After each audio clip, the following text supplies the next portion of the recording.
Assalamualaikum warahmatullahi wabarakatuh.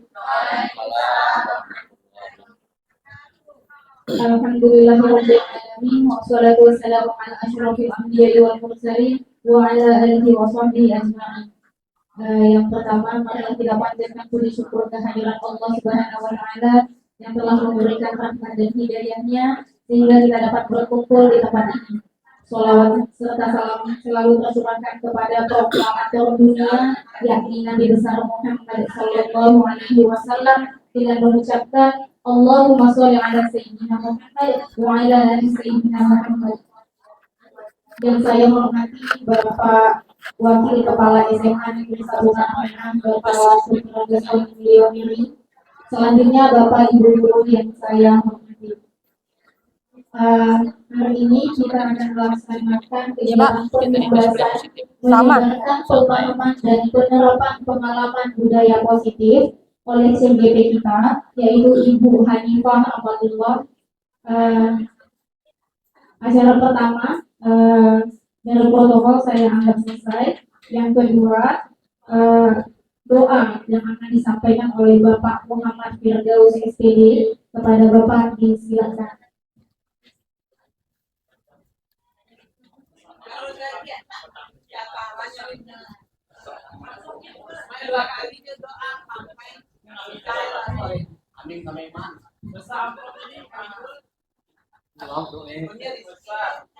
Bapak Ibu, marilah kita bersama-sama berdoa sebelum kita memulai kegiatan kita pada hari ini.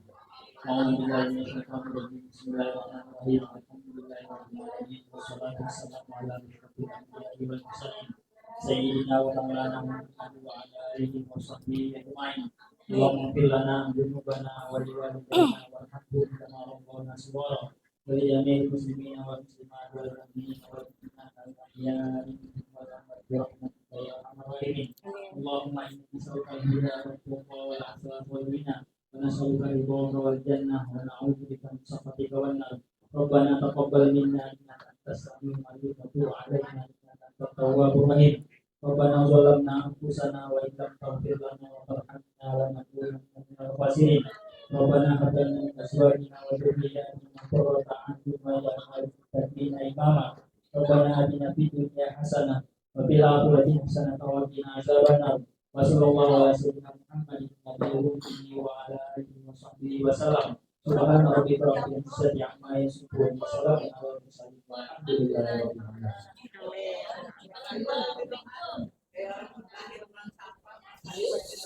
Terima kasih kepada Bapak Firdaus. Selanjutnya kata sambutan dari Bapak Dr. Alis Tony beliau ini kepada Bapak dipersilakan.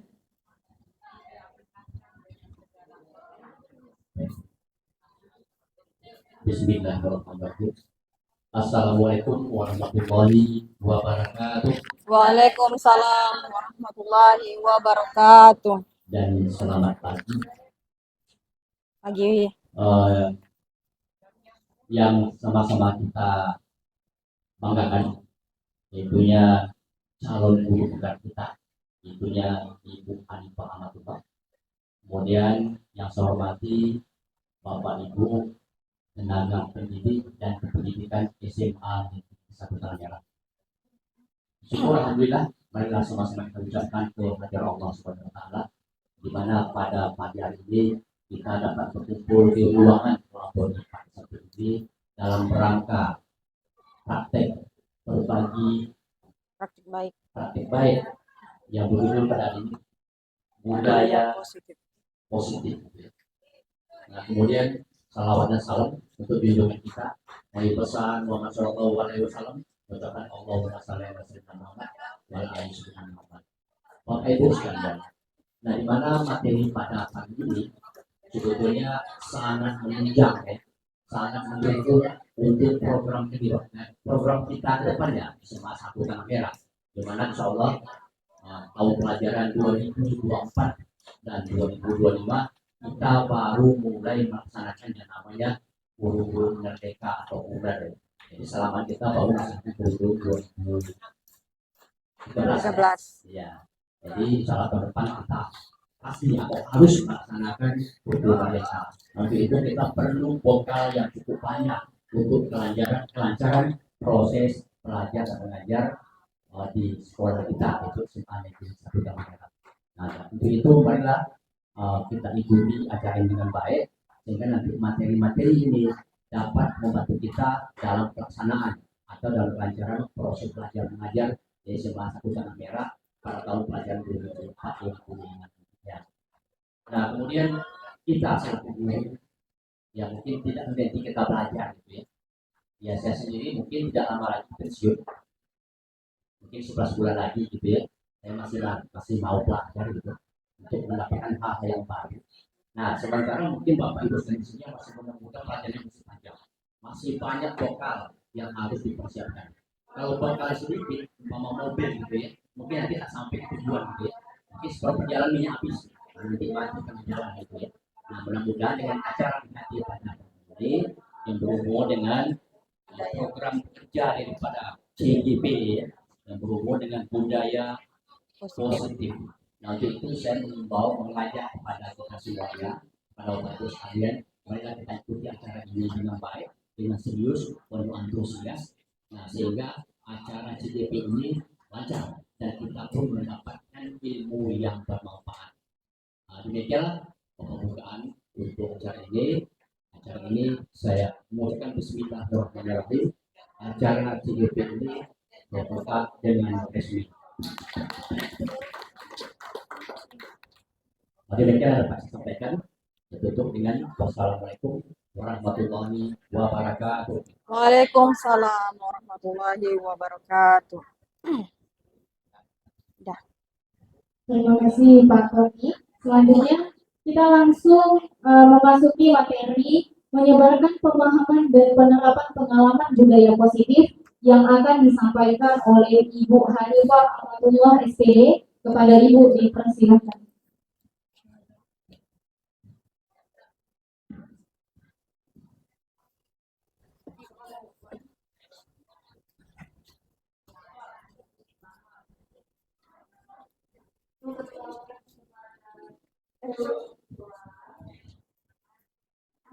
Kakak.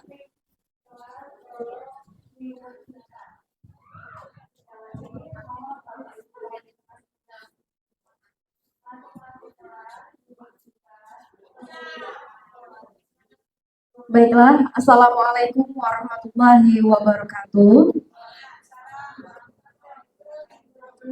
Terima kasih sebelumnya saya ucapkan atas kesempatan yang telah diberikan oleh Bapak Ibu semua, sehingga dapat memenuhi undangan kami untuk dapat hadir dan mendukung dalam proses pembuatan aksi nyata kami ini. Nah, di sini kami mengerjakan tugas untuk aksi nyata pengimbasan tentang menyebarkan pemahaman dan penerapan budaya positif, di mana kami sudah memasuki modul 1.4 dari 10 modul yang ada. Ini modul yang keempat yang kami kerjakan begitu. Jadi di sini kami diminta untuk dapat mengimbaskan tentang sedikit ilmu yang sudah kami dapatkan ini kepada rekan-rekan guru sekalian. Baiklah, langsung saja. Yang pertama, sebelum kita mulai, alangkah baiknya kita ice breaking terlebih dahulu. Mungkin sudah memasuki waktu siang ini, semangatnya sudah mulai kendor, jadi kita coba ice breaking dulu ya sebentar Bapak Ibu ya, untuk meningkatkan semangat, biar bersemangat kita. Oke. Ya, silakan Bapak Ibu berdiri. Dipersilakan kepada Bapak Ibu semua untuk berdiri terlebih dahulu. Nah, ambil posisi senyaman mungkin. Ya.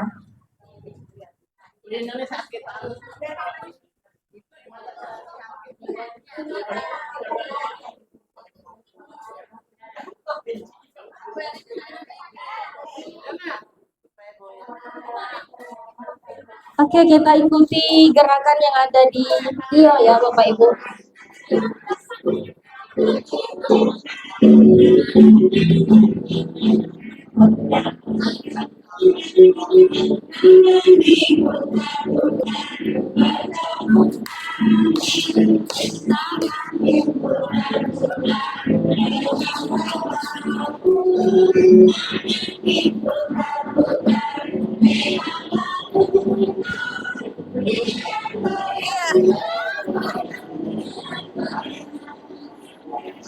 Lagi.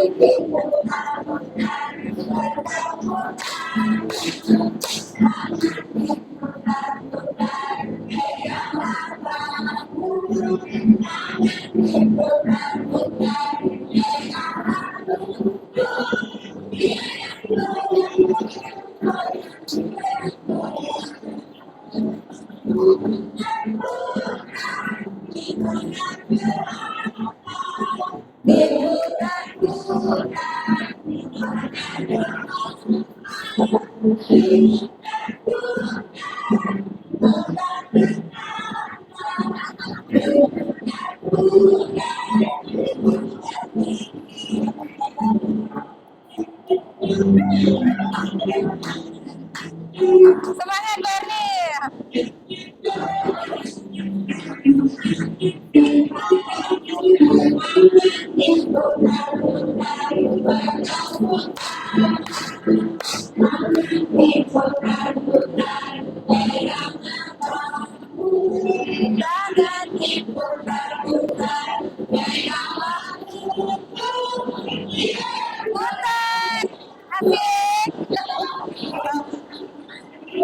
Lagi.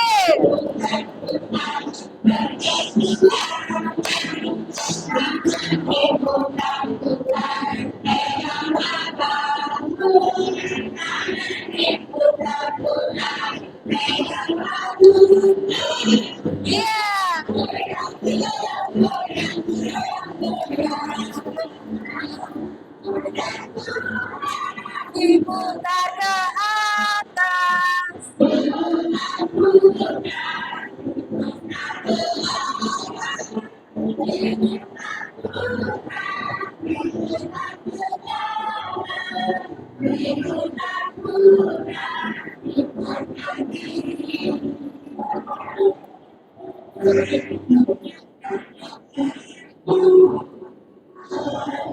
Harapan.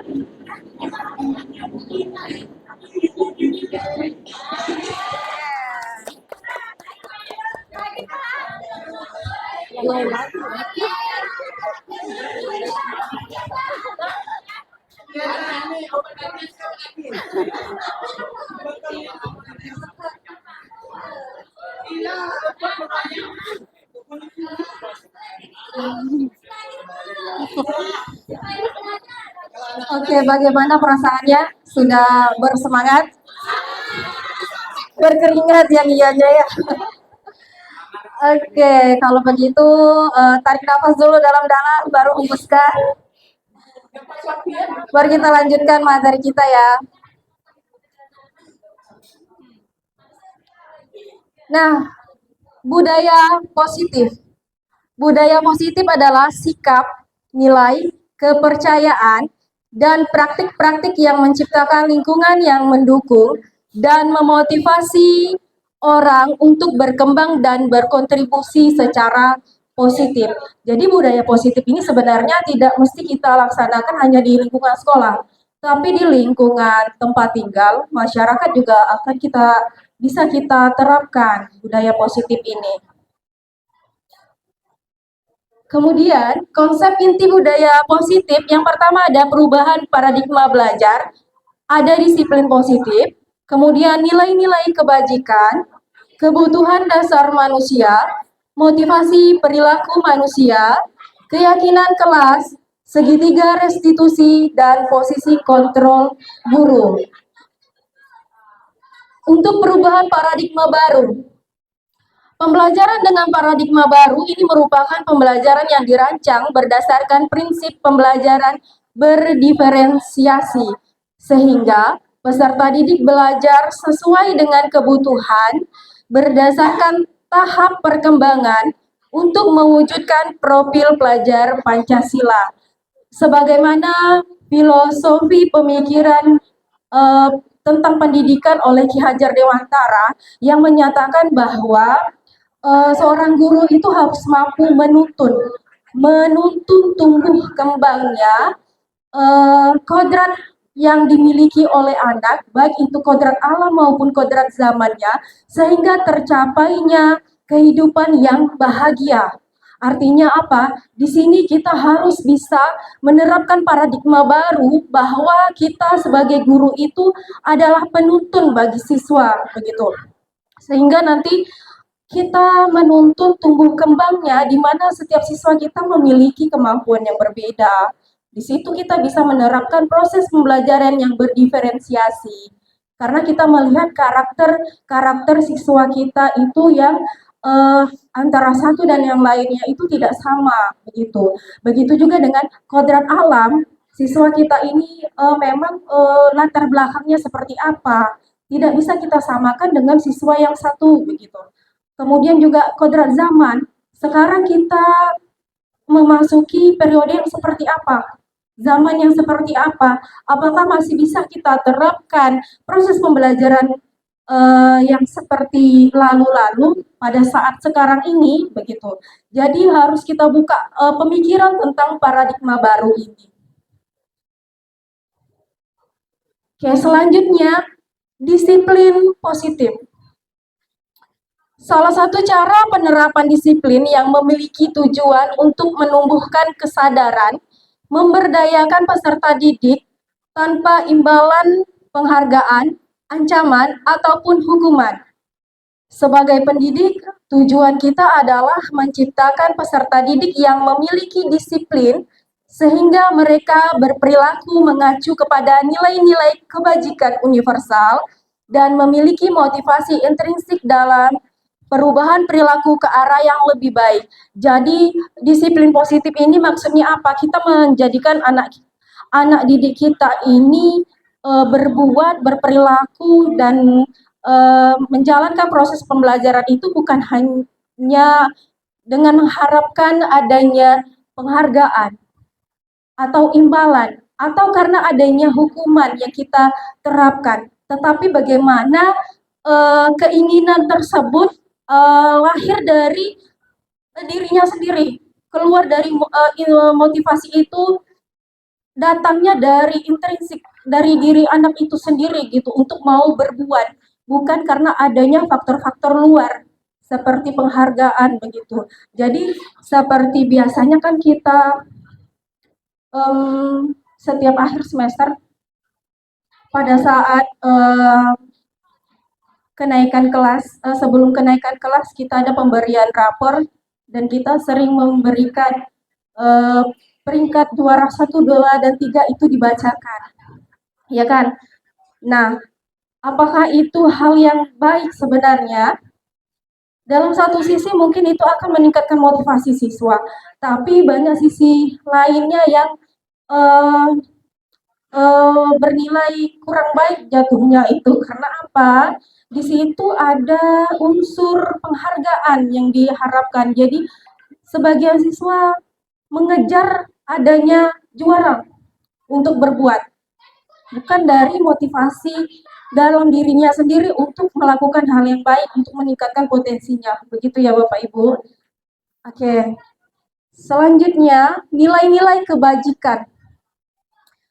Nilai-nilai kebajikan universal dalam dunia pendidikan dapat diartikan sebagai standar, ukuran, atau norma kebaikan yang disepakati bersama oleh lembaga atau institusi pendidikan.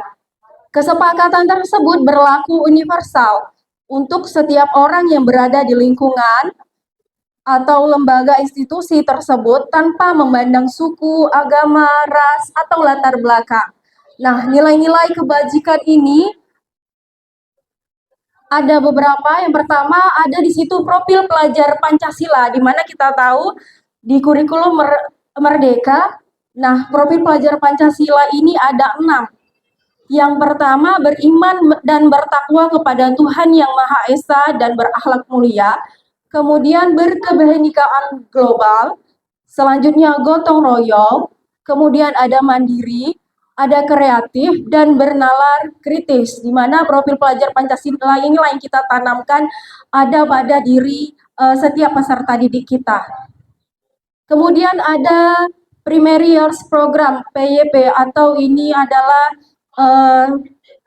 sifat murid gitu. Yang pertama adalah toleransi, rasa hormat, kemudian integritas, mandiri, menghargai, antusias, empati, keingintahuan, kemudian kreativitas, kerjasama, percaya diri, dan komitmen. Ini sikap-sikap siswa yang kita harapkan. Kemudian ada keterampilan diri, dapat dipercaya, luhur hati, pendengar yang aktif, tidak merendahkan orang lain, dan memberikan yang terbaik dari diri. Inilah beberapa nilai-nilai kebijakan. Selanjutnya,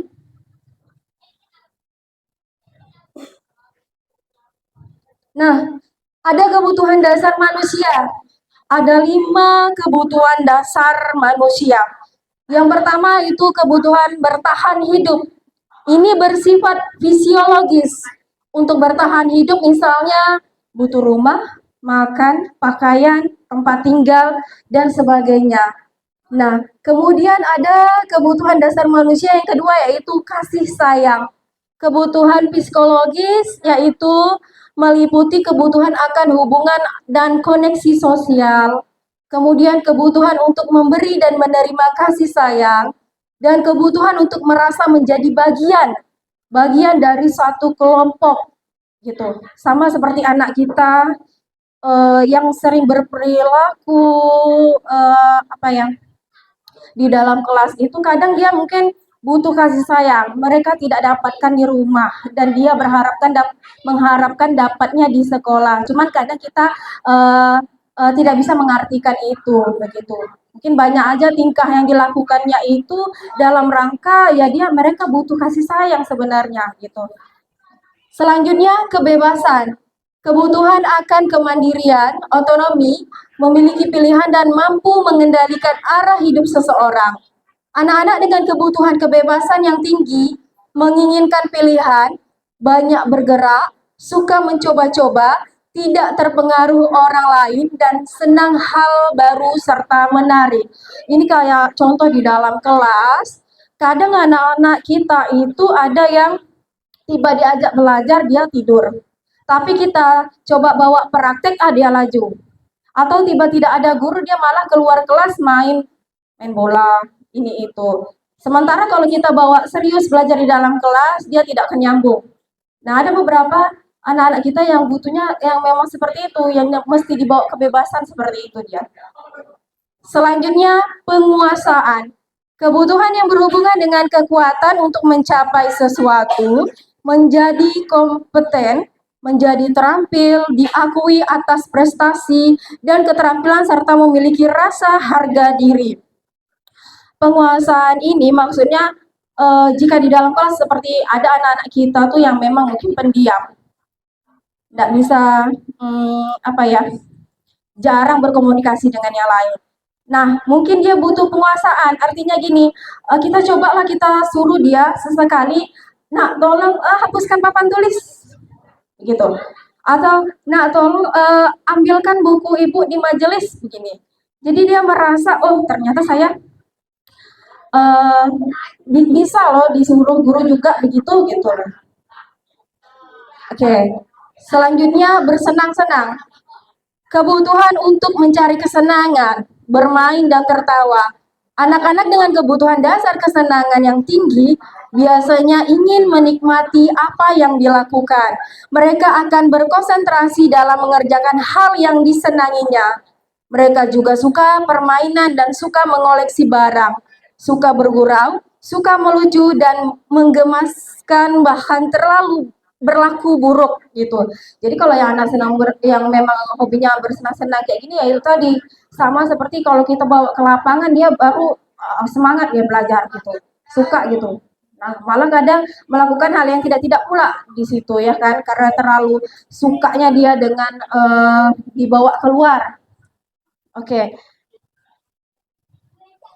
Nah, motivasi perilaku manusia ada 2, yaitu ada motivasi ekstrinsik dan intrinsik.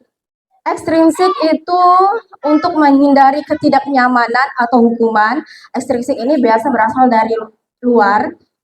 Yang kedua yaitu untuk mendapatkan imbalan atau penghargaan. Jadi perilaku manusia ini ternyata ada dua motivasi yang mempengaruhinya, ada dari luar dan dari dalam. Dari luar itu bisa berupa penghargaan, hukuman, kemudian imbalan. Kemudian kalau dari intrinsik, untuk menjadi orang-orang yang mereka inginkan dan menghargai diri sendiri dengan nilai-nilai yang mereka percaya. Kalau motivasi dari dalam dirinya itu, mereka percaya bahwa mereka memiliki kelebihan yang bisa mereka kembangkan begitu.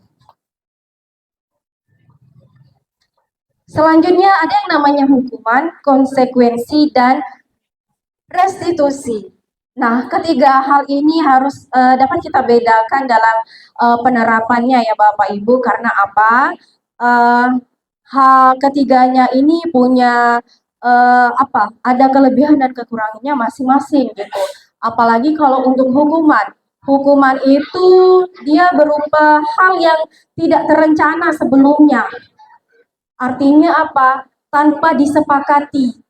Kita berikan dia tiba-tiba gitu.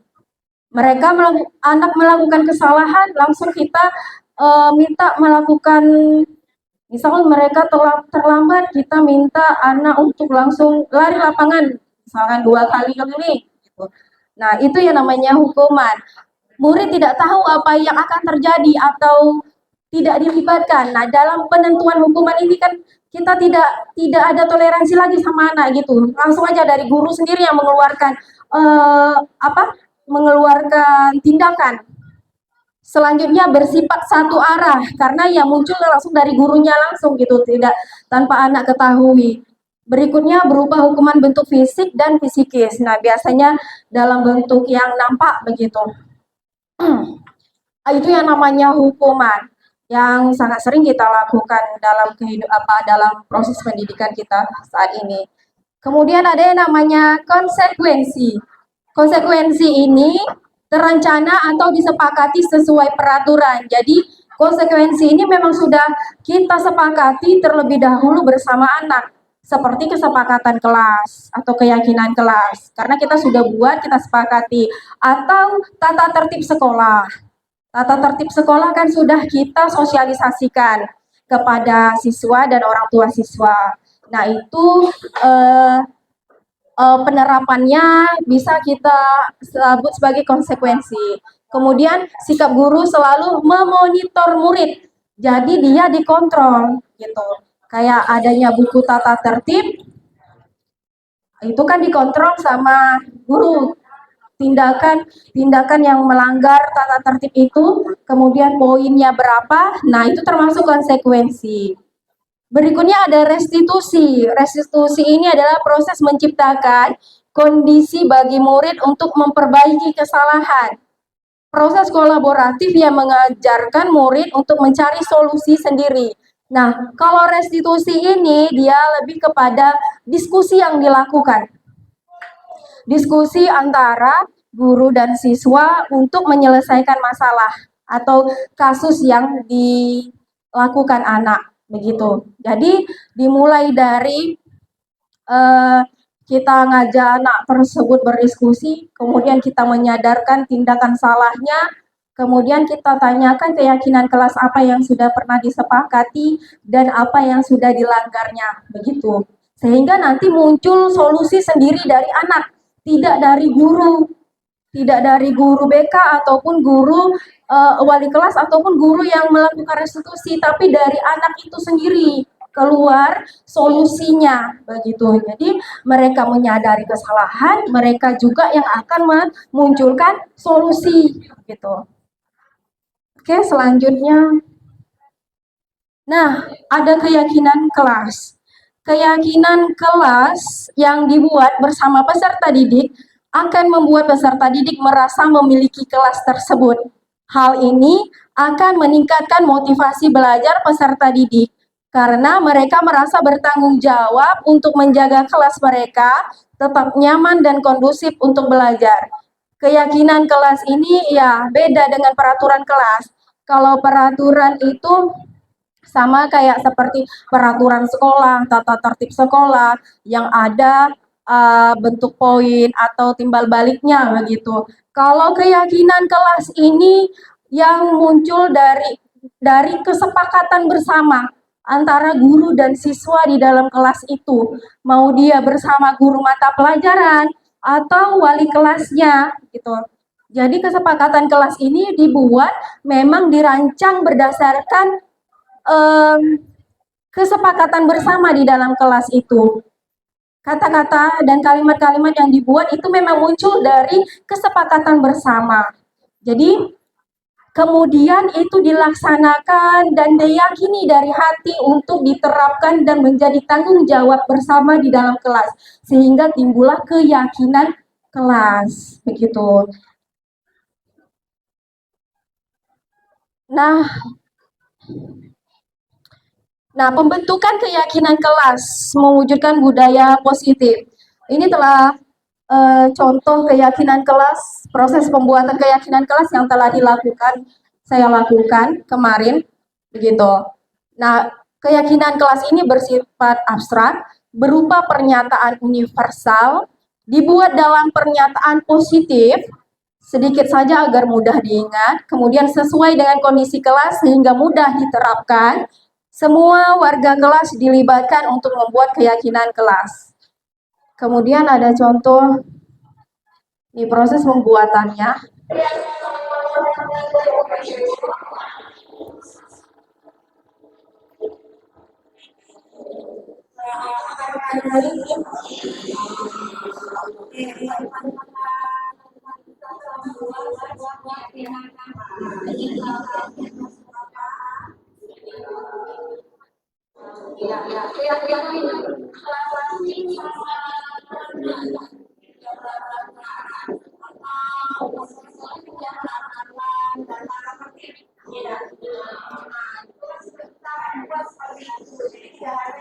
Sekolah punya peraturan dan tertentu di kelas juga ada.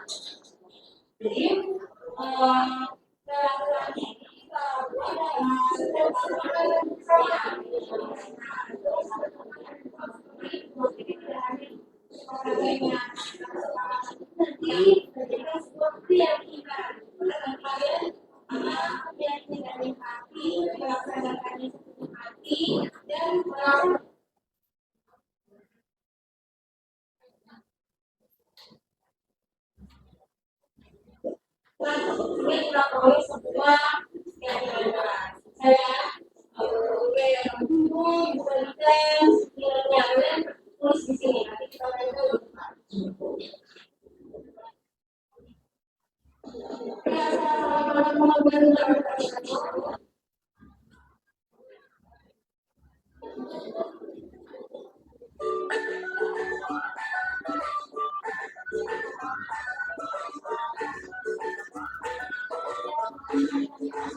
Anak diminta untuk membuatkan keyakinannya masing-masing, kesepakatannya masing-masing terlebih dahulu, kemudian bisa kita kelompokkan. Setelah itu kita kelompokkan, ada beberapa mungkin kalimat pernyataannya yang sama, gitu kan, kita kelompokkan menjadi beberapa kelompok besar. yang pertama yaitu menjaga kebersihan, kemudian disiplin.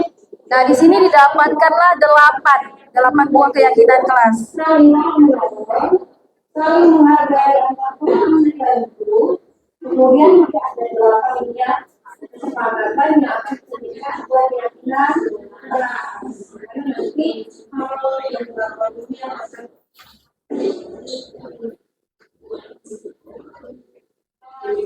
Karena ini berupa kesepakatan, jadi kita minta anak itu menandatangani apa yang sudah kita sepakati bersama tadi, yang 8 buah tadi, begitu. Nah, selanjutnya penanganan bawah kemudian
Ya, begitulah kira-kira ya Bapak Ibu ya tahapan pembuatannya.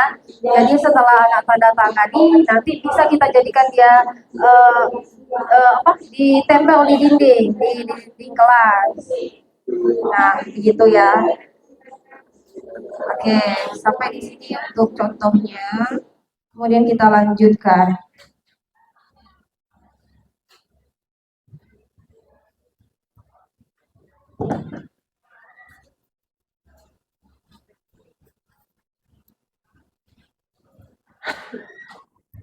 Kemudian ada yang namanya segitiga restitusi.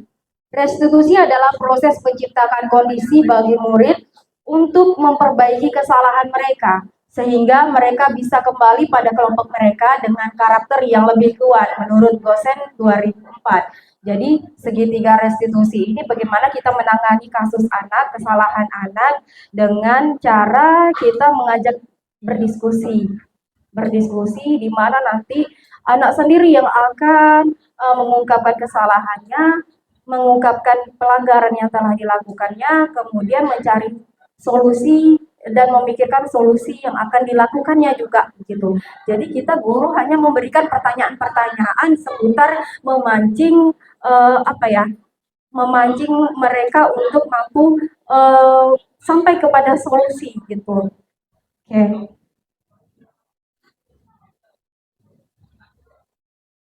Nah, ciri-ciri restitusi yang membedakannya dengan program disiplin lainnya. Yang pertama, restitusi bukan untuk menebus kesalahan, namun untuk belajar dari kesalahan. Jadi kita tidak minta anak itu untuk menebus kesalahannya, begitu. Jadi kalau kita minta dia terus kesalahan, dia bakalan takut kita ajak diskusi kalau begitu, gitu. Jadi kemudian restitusi itu memperbaiki hubungan. Selanjutnya, restitusi adalah tawaran, bukan paksaan. Kemudian restitusi itu menuntun untuk melihat ke dalam diri. Jadi biar anak itu menyadari, kita membuat mereka sadar bahwa apa yang dilakukannya salah dan telah melanggar. Begitu. Restitusi mencari kebutuhan dasar yang mendasari tindakan. Restitusi fokus pada karakter, bukan tindakan. Jadi kita bukan mau melihat kesalahannya, tapi kita membangun karakternya dari situ, dari kesalahan yang telah dibuat. Selanjutnya, restitusi fokus pada solusi. Solusi ya, bukan tindakan ancaman berikutnya begitu ya. Bukan hukumannya juga, tapi solusi. Nah, tahapan restitusi. Ada 3 tahapan. Langkah yang pertama itu menstabilkan identitas. Teori kontrolnya, kita semua akan melakukan hal terbaik yang bisa kita lakukan. Artinya apa? Dalam menstabilkan identitas, 3 tahapan inilah yang kita diskusikan kepada anak. Kita sebagai guru yang melakukan 3 tahapan ini, sehingga memancing anak untuk berdialog dengan kita dan mengungkapkan kesalahannya begitu. Yang pertama yaitu menstabilkan identitas. Pertanyaan-pertanyaan yang bisa kita sampaikan, misalkan eh, untuk menstabilkan diri. Begini, setiap orang punya pernah berbuat kesalahan, Pak, begitu. Atau kesalahan itu adalah manusiawi, seperti itu. Jadi kita stabilkan dulu, kita bawa dia, kita tenangkan dulu perasaannya, gitu. Kemudian lakukan validasi tindakan yang salah. Semua perilaku memiliki alasan. Jadi setelah kita sampaikan begitu, baru kita tanyakan, kamu melakukan kesalahan ini tentu kamu punya alasannya kan, begitu. Atau begini, ibu sudah bersyukur sekali, kamu tidak sampai melakukan hal yang lebih parah dari ini, gitu. Kita validasi tindakan yang salahnya itu, gitu. Atau bisa juga kita sampaikan bahwa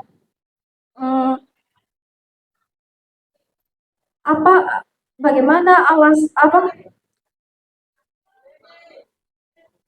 lagi selanjutnya. Oke, kita lanjut yang ketiga, menanyakan keyakinan. Nah, kita semua memiliki motivasi internal. Setelah si anak menyadari dia melakukan ini karena ini katanya. Alasan saya melakukan kesalahan ini adalah begini-begini, Bu. Nah, baru kita kaitkan dia dengan keyakinan kelas yang sedang kita sepakati. Kita sampaikan, apakah kamu masih ingat dengan keyakinan kelas kita? Atau menurut kamu, apakah ini sesuai, kelakuan kamu ini sesuai dengan apa yang sudah kita sepakati sebelumnya? Atau bisa juga kita tanyakan, kesepakatan kelas mana yang sudah kamu langgar? Begitu. Sehingga nanti akhirnya anak mengakui bahwa dia telah melanggar kesepakatan kelas yang ini. Kemudian kita tanyakan, bersediakah kamu untuk memperbaiki kesalahanmu ini? Dan apa langkah selanjutnya yang akan kamu lakukan untuk memperbaikinya? Atau solusi apa yang bisa kamu lakukan agar tidak mengulanginya lagi? Nah, begitu. Jadi, apa yang keluar dari mulut kita, seorang guru, itu hanya mengarahkan. Begitu ya. Itu yang merupakan restitusi. Contoh seperti ini yang sudah saya lakukan walaupun belum sempurna.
Ya, sekiranya seperti itulah skenario-nya begitu ya untuk melakukan segitiga restitusi walaupun masih banyak kekurangannya mungkin di dalam proses prakteknya.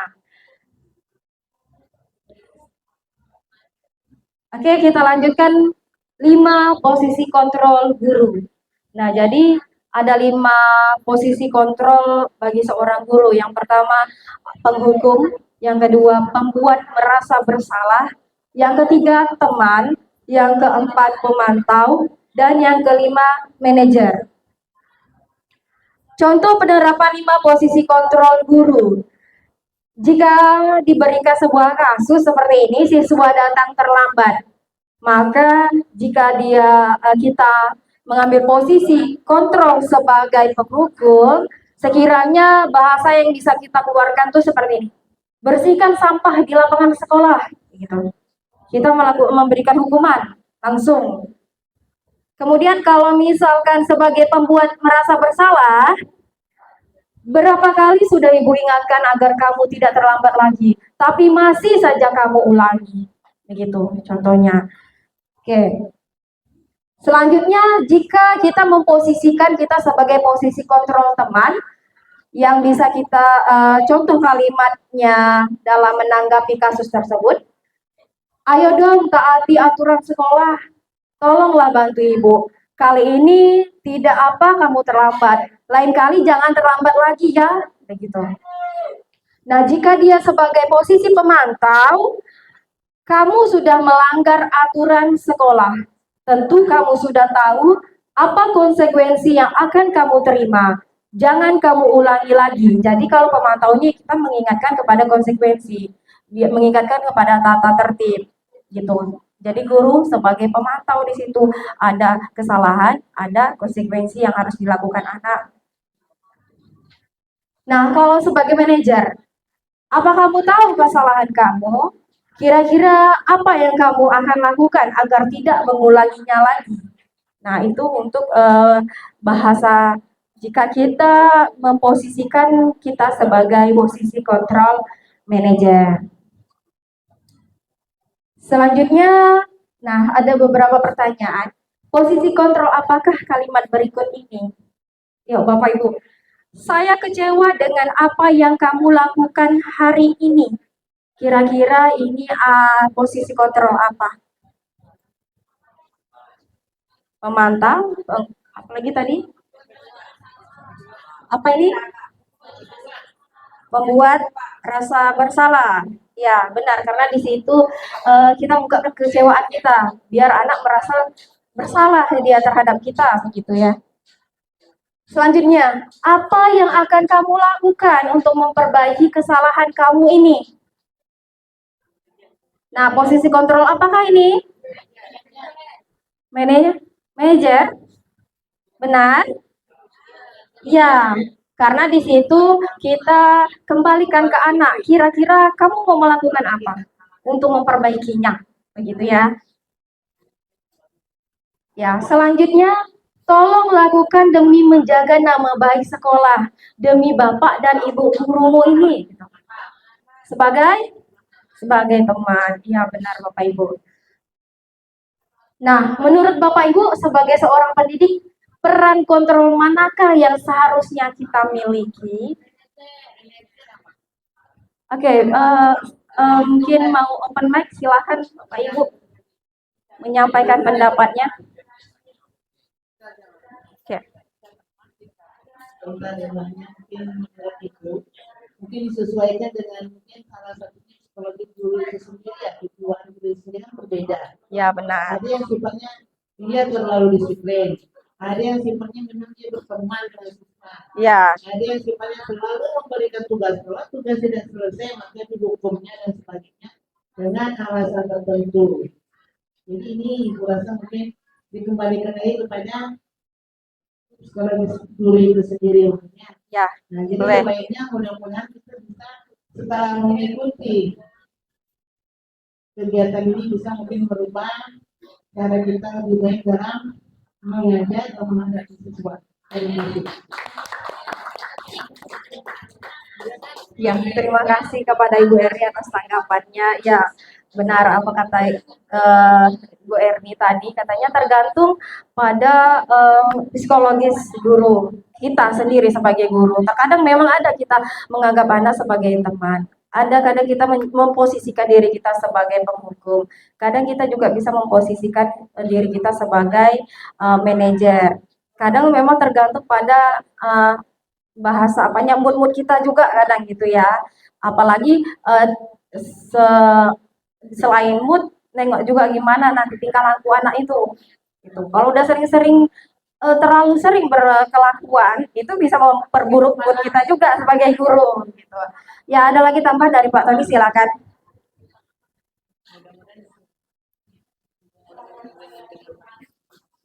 Baiklah sebagai tambahan. Dalam rangka membentuk perbedaan anak dalam proses belajar mengajar. Di mana tadi ada beberapa hal yang harus kita lakukan, bisa berupa hukuman, bisa berupa tadi menciptakan rasa bersalah pada siswa dan lain-lainnya. Nah dari 5 topik tadi sebetulnya yang terbaik memang kalau kita mampu gitu, itu adalah yang terakhir sebagai manajer. Jadi manajer itu nanti munculnya kesadaran dari dalam siswa itu sendiri, bukan dari luar gitu ya. Kalau bersifat hukuman kita takut aja sehingga mereka itu berubah, tapi dalam ini tidak berubah. Jadi perubahan sebagai sementara gitu ya. Jadi yang terbaik kalau kita mampu, kita ambil tadi kita membina anak kita sebagai manajer. Nah, di mana juga kita lihat sebagai contoh gitu ya, sebagai contoh untuk perbandingan gitu, perbandingan Indonesia ini ada 2 negara kita lihat, Singapura dan Jepang. Itu Singapura di sana anak-anaknya disiplin semua, masyarakat disiplin semua, tetapi itu disebabkan oleh Pak Hukuman membuang sampah 20 sekian bulan, 20 sekian dolar gitu kan. Nah kalau di Jepang tidak, memang mereka tuh diajar dari kecil gitu ya, tidak boleh buang sampah sembarangan, tidak boleh menegur orang tua dan kita dengan teguran yang kurang sopan, perjalanan tidak boleh barangkali menjalin-jalin begitu. Nah jadi di sana kalau untuk budaya positif tadi di Jepang itu lebih bagus karena mereka itu menerapkan yang sifatnya yang model manajer tadi. Nah sehingga hasilnya akan lebih bagus dibandingkan dengan yang ada di hukuman. Tetapi kalau memang belum bisa ada manajer, yang mungkin dengan cara hukuman itu juga boleh. Demikian. Terima kasih.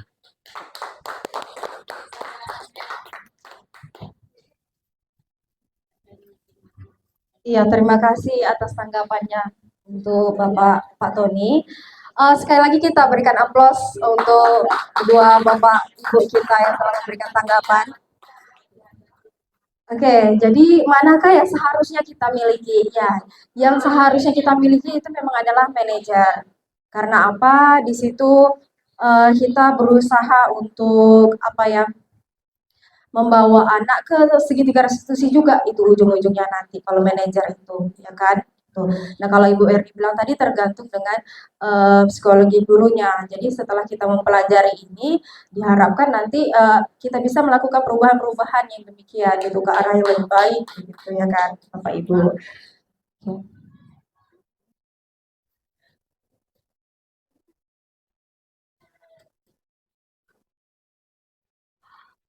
Oke, sampailah di penghujungnya. Terakhir tadi tentang apa 5 posisi kontrol guru tadi. Nah, sebelum masuk ke apa? Nah, oke. Ini tadi tentang 5 posisi kontrol guru merupakan bagian akhir dari beberapa nilai-nilai pada disiplin positif tadi. Nah, mungkin dari beberapa Bapak Ibu dari penjelasan saya dari awal sampai akhir tadi ada yang ingin ditanyakan atau masih kurang jelas, silakan Bapak Ibu tanyakan. Kita terima 2 atau 3 pertanyaan ya Bapak Ibu ya. Oke, silakan Bapak Ibu.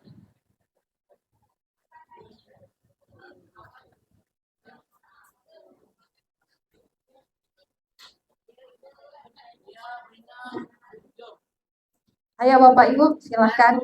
Atau tepuk semangat dulu kita ya. Kalau Ibu, kalau saya bilang tepuk pagi, tepuknya 1 kali. Kalau saya bilang tepuk siang, tepuknya 2 kali. Kalau saya bilang tepuk malam, enggak usah tepuk tangan. Kalau sudah malam tak boleh tepuk tangan, terbangun orang kiri kanan. Oke? Oke, bisa kita cobakan ya Bapak Ibu ya. Oke, tepuk pagi, tepuk siang, tepuk pagi, tepuk pagi, tepuk siang, tepuk malam. Iya.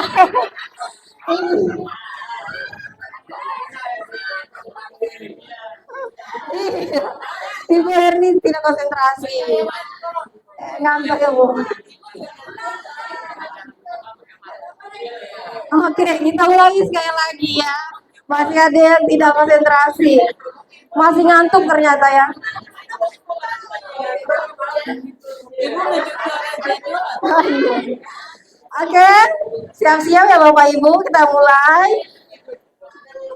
Tepuk siang, tepuk pagi, tepuk pagi, tepuk malam. Iya. Ya, alhamdulillah semuanya sudah konsentrasi kembali. Oke, tepuk tangan untuk kita semua. Nah, kembali ke tadi, Bapak Ibu silakan ajukan pertanyaan. Ya.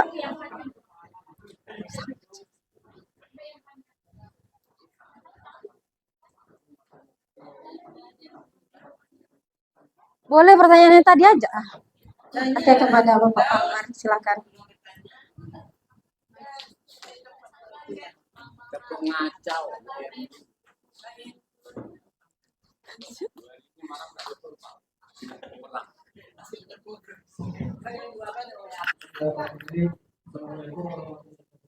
Waalaikumsalam warahmatullahi wabarakatuh.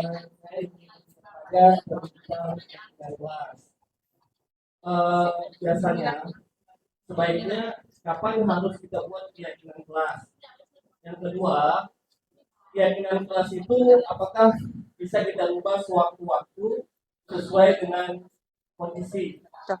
Wajah pertanyaan saya. Assalamualaikum warahmatullahi wabarakatuh. Waalaikumsalam warahmatullahi wabarakatuh.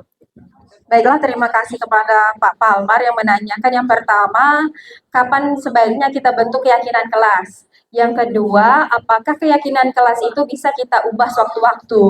Sebelum saya memberikan tanggapan, apakah Bapak Ibu sekalian ada yang ingin menanggapi atas pertanyaan Pak Palmar? Silakan. Oke, Bapak, silakan. Iya. Oh, beda sama menanggapi kapan kesepakatan kelas itu dibuat. Sebaiknya itu dibuat awal tahun ajaran. Pertama-tama kita masuk.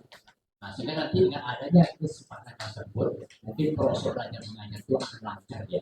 Coba kita sudah punya kesepakatan. Nah, kemudian apakah bisa berubah?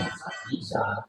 STM tadi barangkali ya, yang lain tadi, mungkin kita harus masuk sesuai jadwal ya. Nah itu tak boleh itu cuma sudah mantap semua gitu ya. Kita lagi hal yang kira yang perlu diperbaiki gitu. Nah ini kemarin belum ada nih gitu kan. Nah mungkin pertanyaan semester barangkali atau semester 2 gitu ya. Nah sehingga nanti muncul lagi kalau yang tanpa berubah. Jadi bisa aja berubah mengenai kesepakatan tersebut. Kalau memang yang baru muncul lagi hal-hal yang baru diperbaiki. Iya benar. Demikian, terima kasih. Oke.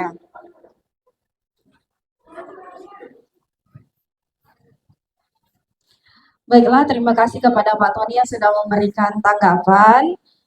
Bagaimana yang lain? Ada yang mau menambahkan lagi? Sepakat? Apa kita sepakat? Oke, kalau dari saya, ya benar. Kalau untuk pembuatan kesepakatan kelas, itu sebaiknya di awal tahun ajaran, gitu. Karena di awal tahun ajaran itulah yang bagusnya kita melakukan, kita membuat kesepakatan-kesepakatan, peraturan-peraturan tersebut, gitu, dimunculkan langsung. Jadi selanjutnya itu tinggal melaksanakannya aja lagi. Dan bisa kita koreksi di akhir semester. Nah, jika ingin diperbaiki, ya silakan diperbaiki. Mungkin untuk semester berikutnya ada perubahan. Ada yang belum kita masukkan di kesepakatan kelas kita. Sementara hal itu sering terjadi misalkan. Jadi bisa aja kita lakukan perbaikan atau perubahan di dalam kesepakatan kelas itu. Tergantung dengan kesepakatan kesepakatan kita tadi antara kita dan siswa, bagaimana kita tanyakan kembali kepada siswa, bagaimana kalau kita lakukan perbaikan dalam kesepakatan kelas tadi, setuju begitu ya. Kalau dari saya begitu untuk Pak Palmar. Bagaimana Pak Palmar? Ya, terima kasih. Selanjutnya, pertanyaan berikutnya, silakan Bapak Ibu.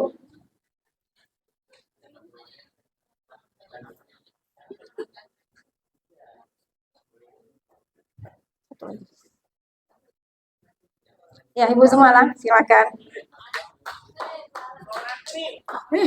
Bungkanlah.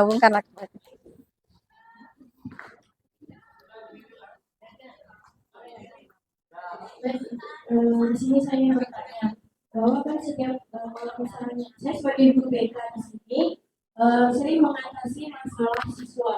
Nah, tapi di sini yang sering terkendala buat saya pribadi, kadang siswa itu menjelaskan suatu masalahnya itu terlalu berbelit-belit, baru sampai ke inti dan caranya pun kadang misalnya saya harus kayak memberikan sesuatu contoh misalnya kalau mau lakukan kayak gini udah pakai orang tua aja gitu kan Sampai ya. biar anak itu langsung mengaku kesalahannya. Nah jadi bagaimana cara yang tepat agar kita itu agar ini anak-anak itu bisa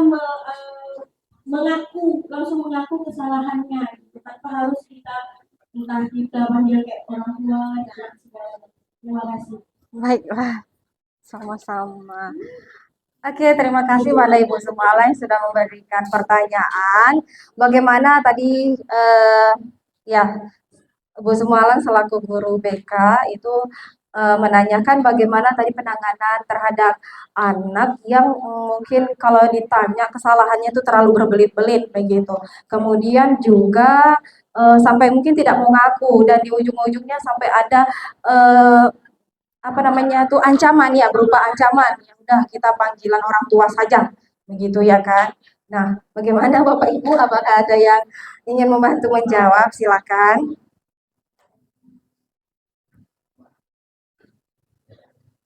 Ya, Mak Cai, bantu saya, Mak Cai, Bunda, guru BK berikutnya. Iya.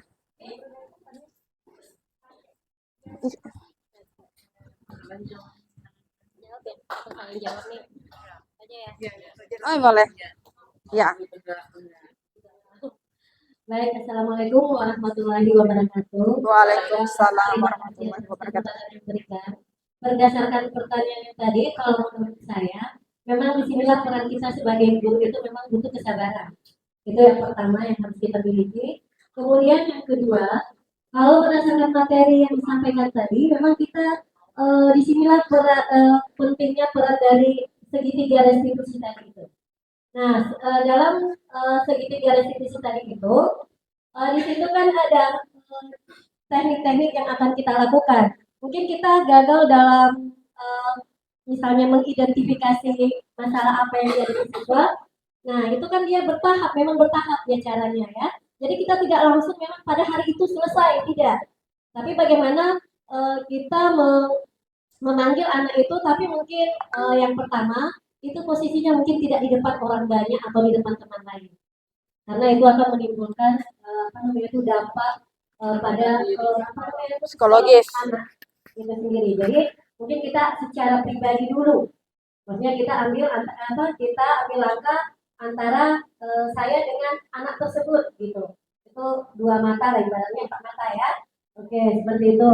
Kemudian yang kedua, nah kita kalau dengan penerapan segitiga restitusi tadi ini, kita harus melihat lagi, maksudnya itu kita berusaha untuk menggali supaya bagaimana anak ini bisa mengeluarkan atau mengakui apa yang dilakukannya, seperti itu.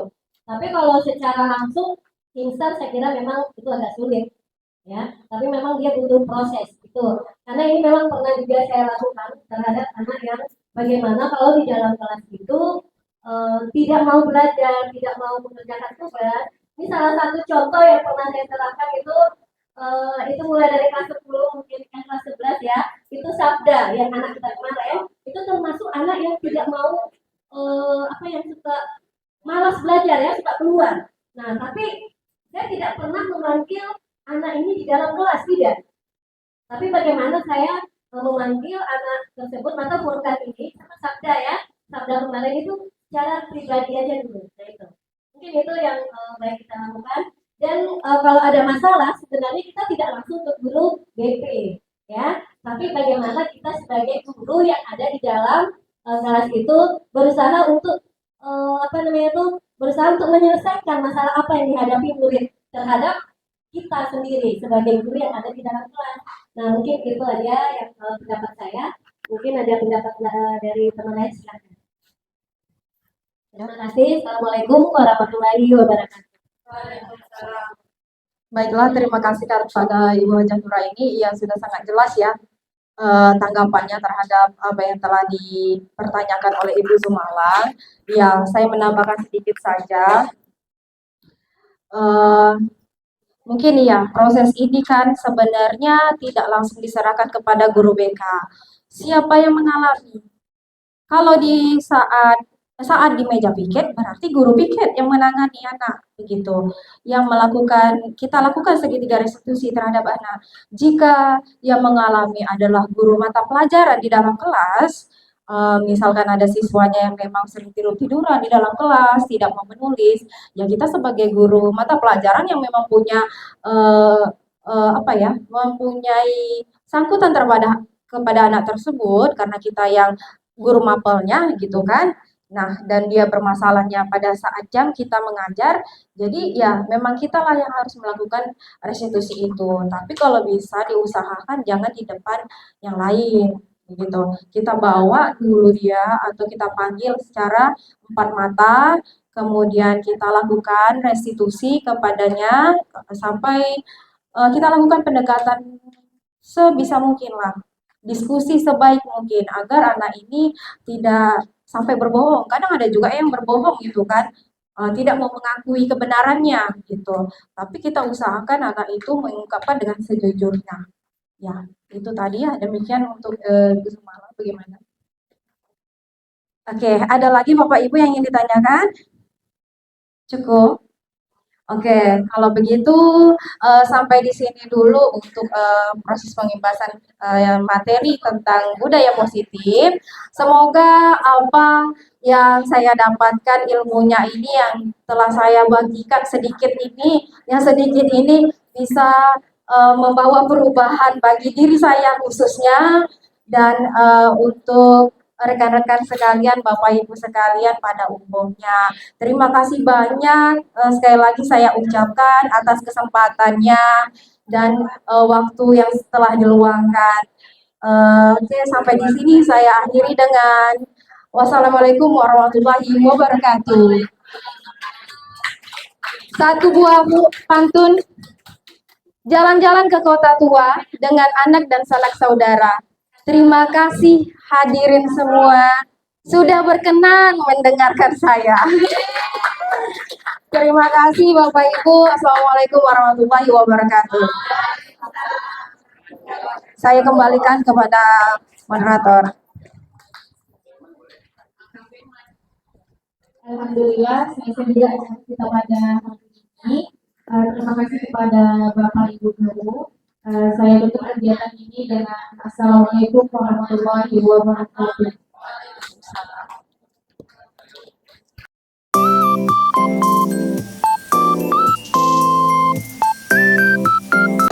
Oke, Assalamualaikum warahmatullahi wabarakatuh. Waalaikumsalam warahmatullahi wabarakatuh. Apa kabarnya hari ini? Oke, pada kesempatan kali ini kita akan membuat sebuah keyakinan kelas. Ada yang tahu keyakinan kelas itu apa? Tidak tahu. Ya, keyakinan kelas itu mirip sama peraturan, mirip dengan peraturan kelas. Atau kalau di sekolah kita kan punya peraturan dan tata tertib, ya.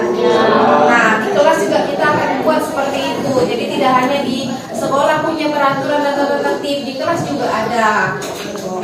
Jadi peraturan di sini kita buat dalam bentuk sebuah kesepakatan bersama. di dalam kelas antara kalian sesama teman dan sama guru. Kesepakatannya, dan kesepakatan ini nanti kita jadikan sebuah keyakinan, di mana nanti kalian akan meyakini dari hati, melaksanakannya sepenuh hati, dan merasa bertanggung jawab gitu. Nah, contoh dari keyakinan kelas ini ada yang tahu? Misalkan kalian di dalam kelas ini sama-sama menyepakati apa? Misal saling tidak boleh membuli tuh antar teman, ya kan? Atau tidak boleh buang sampah sembarangan gitu. Nah, tapi kalau dalam bahasa keyakinan kelas atau kesepakatan kelas yang mau kita bikin, itu harus dalam bentuk bahasa yang positif, kalimat positif, tidak boleh kalimat negatif. Jadi misalkan tadi kita ambil tidak boleh membuli, tidak boleh saling membuli, kita ganti bahasanya jadi kalimat positif seperti apa kira-kira? Saling menghargai, itu bahasa positifnya, ya kan? Kalimat positifnya.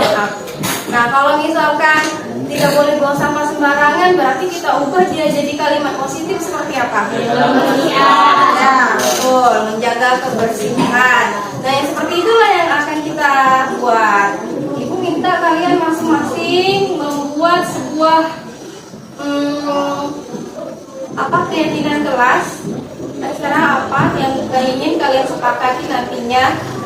Jadi setiap orang itu yang membuat, ya, setiap kalian membuat sebuah keyakinan, apa yang kalian mau curahkan terserah apa saja. Yang jelas nanti kita akan sepakati, dan dari berapa nih 30 ini nanti kita kelompokkan. Atau nanti ada yang sama, ya. Intinya mungkin sedisiplinarnya juga gitu, sama-sama, dan kita kelompokkan sehingga kita peroleh sebuah keyakinan kelas. Bisa ya? Oke, kalau gitu ibu bagikan sticky note-nya. Kalian tulis di sini, nanti kita tempel di depan.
Paling tepat waktu itu ya.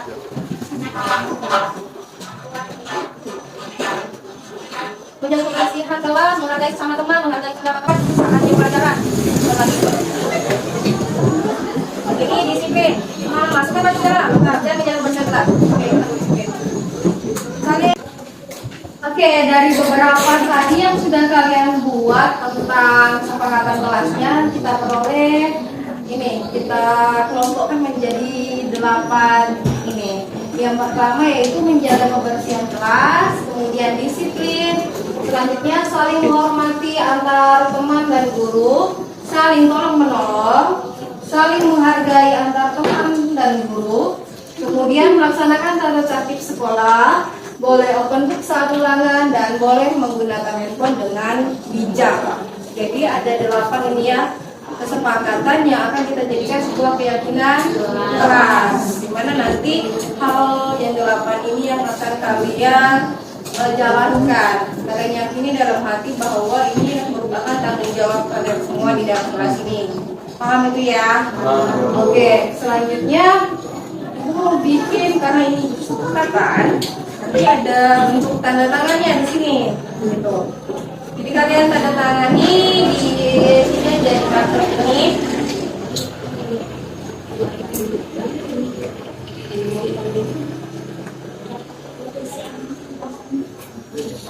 Nah, boleh satu-satu maju. Berarti yang berapa 30 ya?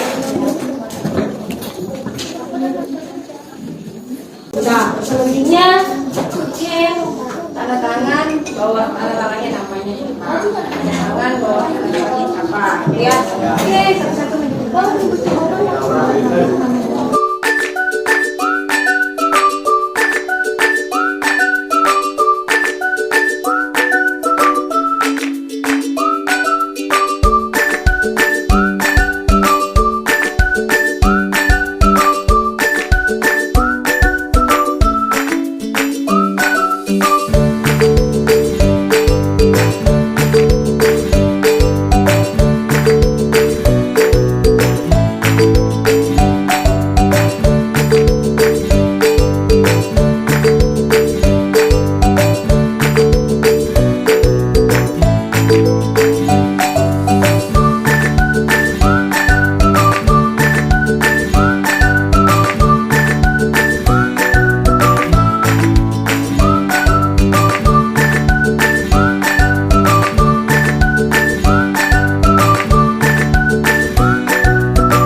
Nah, kemudian ini nanti bisa kita compare jadi lagi di dalam kelasnya menjadi sebuah apa ya? Ukuran untuk kelas ini lah. Harapannya nanti saya nanti di sampai di sini ada yang mau ditanyakan? Nah,